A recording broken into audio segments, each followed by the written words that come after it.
Let me profusely thank Dr. Ed Price, Dr.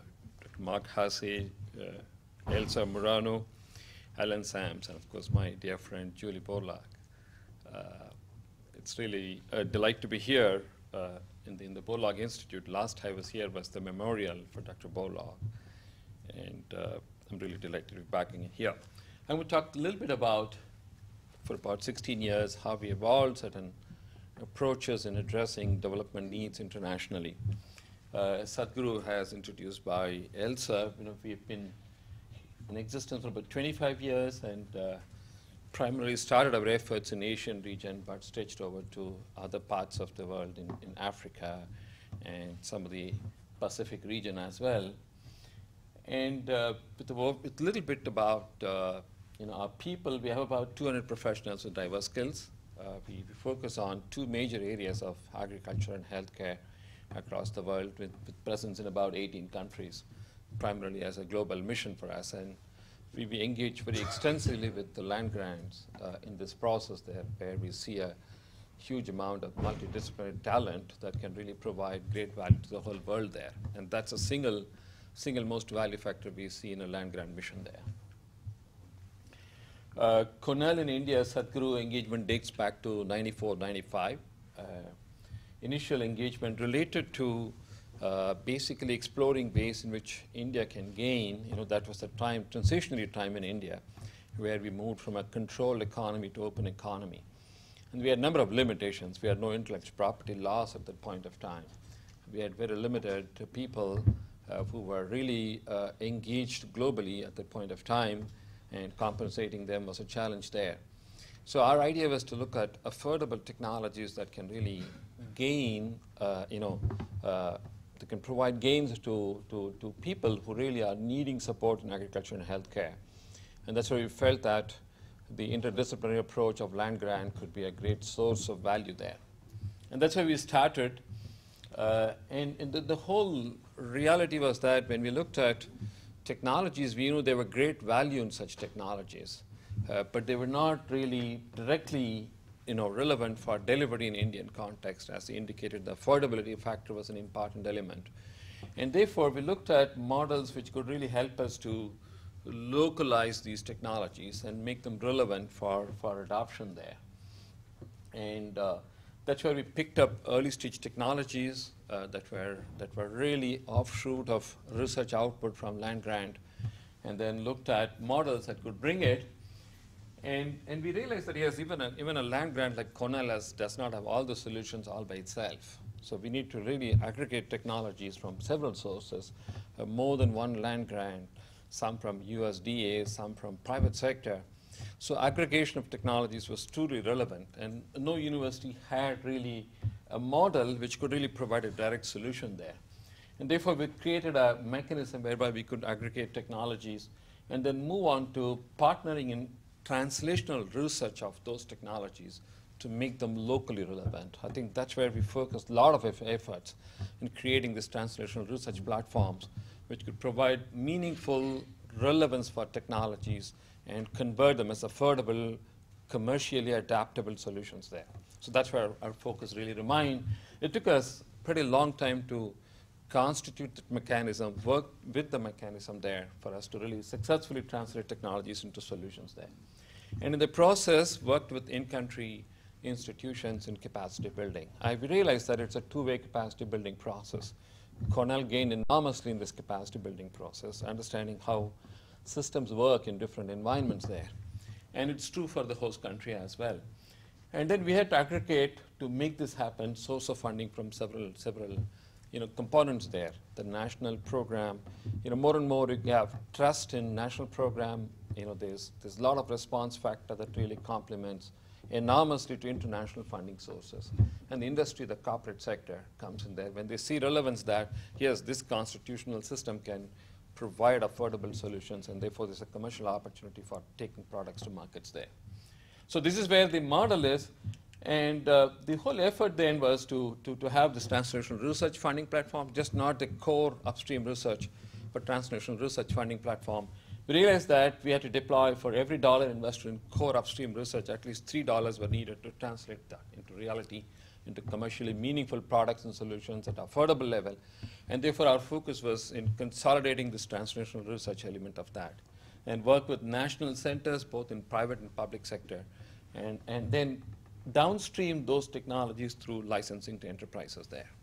So the last 15 years probably would have done about 100 and odd licensing of these technologies, some pro bono for public good, some with the kind of a compensation that industry picks up and then adapts itself. So there's a plowback of these resources that again we redeploy in the translational research program. So it's the kind of model in which we've worked for about 15, 16 years now. And I think the whole effort is we need to thicken the package. The technology package needs to be thickened and then delivered in a form where it makes absolute sense for local communities to adapt it and gain from that there. And when you do that, you need to really look at a kind of a application for resource-poor communities, but countries like India are also aspirational there. So in a growing income level, you're also looking at solutions that probably can create new markets for opportunities there. So you need to address both the elements of that. And when you do that, you also relate those technologies as relevant for the whole region, just for not for India, but also for the entire South Asia, Southeast Asia, which have very similar kind of economic aspiration, in the region there. And last 7 years or so, we stretched that opportunity to sub-Saharan Africa, leveraging the great advantage ethnic Indians have in the region there, as well as countries, relationship with India and the United States, largely to move those affordable solutions to the regions there. Now, why did Cornell engage in it? Of course, Cornell certainly is a land-grant university, but it perceives itself as a university for the whole world, just as all of you do that there. And when you do that, the kind of equity between commercial interest and the developmental interest gets nicely bridged. And that's what I see as a single contributing factor for all of you as land-grant universities when you get to an engagement effort there. And the whole lot of multidisciplinary team which gets engaged in this process. It doesn't even happen in a university system so easily, just as when you get these teams engaged in a development program elsewhere. So I think that's where the gain comes in there. And when you do that, you're moving in a seamless manner from all the way from high-tech to the ultimate last-mile delivery opportunity there. So I think that the engagement in a holistic process is really fun, and also it's a challenging environment in which you move on there. And when you look at that, I think you're combining education in that, you're combining consulting opportunity for the faculty in that, you're combining government relationships in that, you're combining certain elements of delivery opportunity for products and services there. So I think when you work on this kind of a mode, one of the key driver is the education itself. We talked about, as an opportunity aggregation technologies, translating them, delivering them to the communities in an affordable manner, but you nicely, combine in that kind of environment, the education opportunity there. And we looked at the whole Indian scenario, and we keep looking at the way it's evolving today. And I think the kind of system we have today is that this is going to be the largest education destination in the whole world. We have close to about 300 million population in the age group of 12 to 25. And they are very aspirational to do higher education today. And even presuming 10% of that reach collegiate education, we're talking about 30 million students being educated in the next 15 years. And that's literally creating 40 Texas A&M every year in India. That's not going to happen for sure, the brick and mortar model. Right, so that's a kind of a challenge we have. Learning is truly constrained by space and time. And how do you make that happen there? And that's why I think a Cornell experience tells us that the so-called state agriculture universities, which are land-grant models in India, they do not just have anymore the monopoly in providing agriculture education. It's getting broad-based, it's getting interdisciplinary, and therefore you need to look at systems beyond that, basically. And when you look at it, the whole lot of structures keeping pace with the growth becomes a very critical factor. So you're not only looking at training faculty, you're not looking at training the academic administrators, but a whole lot of system where you're looking at new frameworks for you to take them forward and then execute them in a system of such a large inflow of students there. So what do we do then? How do we address this? We leverage in a lot of way the information and communication technologies there. We're trying to break this constraint of space and time, and look at a very media-rich environment for delivery of education there. And look at faculty as facilitators and designers of the learning environment. And that's why we feel that collaboratively on both sides, the faculty engagement makes a lot of sense there. And look at library resource as a knowledge navigator. And that's where I think US has a lot to contribute. And then India has gains to accomplish there, given the huge resource we have in the information technologies standpoint of view. And look at basically complementing physical presence of experts with this kind of a knowledge-rich environment.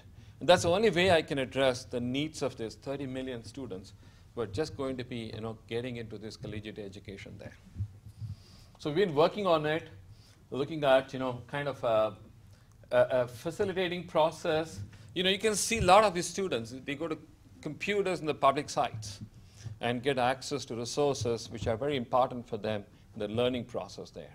We're creating electronic portals, kind of a net-based open learning platforms for students who are coming into this kind of a large education system, for them to gain from that. So I think these are opportunities which really helps to provide affordable education to large number of aspirational students who are coming in there.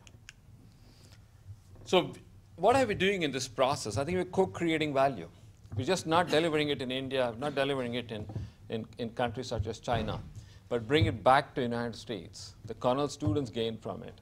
There are case studies created which are high repository, in the kind of environment where you really practically learn how affordable solutions can be created, in countries such as India and China there. And the whole lot of experiential learning for American students is a lot more valuable than what you learn theoretically, about those countries there. We normally pair up students, both from India and US. They work together at least for 6 months, because that's where we feel the chemistry of culture, gets kind of thickened there. And therefore, we started this process about 15 years ago. So far, we had about close to 1,000 Cornell students with about equal number of Indian students going through the combined education in international agriculture and development. So that's one aspect of that. And we really create partnerships in providing education to corporate community. So we created a joint center, Cornell and Sathguru, for executive education, known for Center for Executive Education. So if we train every year about 250 managers in that, corporate managers, policy planners, education administrators there. So the idea is that train the trainers, so they can really percolate it down in a broader way. So this is not again a brick and mortar approach. We believe that these are essentially virtual models that can work without creating brick and mortar there. And we've created the first dual degree program. We launched it about 5 years ago, where the students from Indian universities come to Cornell and vice versa. And then Cornell students go to Indian universities. They gain both the degrees at the master's level. So there's a kind of a program that really has got a huge traction. Our constraint is to really prepare students to qualify for Cornell admission, and for Cornell students to get settled down in an environment where the teaching systems are very different there. But I think it's providing enormous opportunity there. This is all fully bought in by in-country support, and then we'll continue to sustain this. So far we had about 32 students. We actually do a Cornell graduation ceremony in India. We have the Cornell Regala. You see the students going through that. It's done on an Indian institutional campus. So I don't believe in this process of creating brick and mortar. You don't have to be there in this electronic world. You can virtually be present there wherever you want to be. We've constituted a Cornell Sathguru Foundation, which is a 501c3 entity. This is, of course, headquartered in India for addressing the needs of the developing world. And therefore, this joint framework with equal representation helps us to really address and then gather all the in-country resources that are needed. And we find that these kind of frameworks are really very useful there to command certain local respect and recognition clearly. So, as explained by previous presenters, I think international experience can be greatly rewarding. There's no doubt about it. It's game-changing for many of the faculty. It's game-changing for many of the students there. And then, because we do find that when you move around, the trailing spouses move around, it also brings a substantial difference in the way the whole family perceives their engagement there. I think there's a value factor in that. Lots of faculty, engage in consulting. That's another rewarding experience. I think when you create or co-create research results, you take it to many countries there. So it gets beyond boundaries typically. And of course, when you look at a whole lot of university system, you have an opportunity for learning the kind of chemistry that provides in the private sector and international partners there. But there are a number of constraints there, which again one needs to go through. I think that the whole reality is a long-term engagement. It's understanding that when you're partnering internationally, the learning process, the thickening process, the delivery process takes a huge lot of stretch. And that sustainability factor is very, very critical there. And then when you do that, really you find that it's a kind of a stimulating process, and that takes you through a whole lot of seeing the results in a nice framework there. So I see that land grants are great institutions to bridge the gap. But you need to understand what the gaps are. If you presume these are the gaps, I think you're not having a solution there. And you have no ready-made solution to deliver anywhere. That's clear and loud. That you need to translate all your solutions to local needs. There's an important element there. And when you translate the local needs, the mutual trust is very critical. Sustainable long-term engagements are very critical. And that's what I learned from Julie's father, our master. And I think he's a true inspiration for all of us. Thank you very much.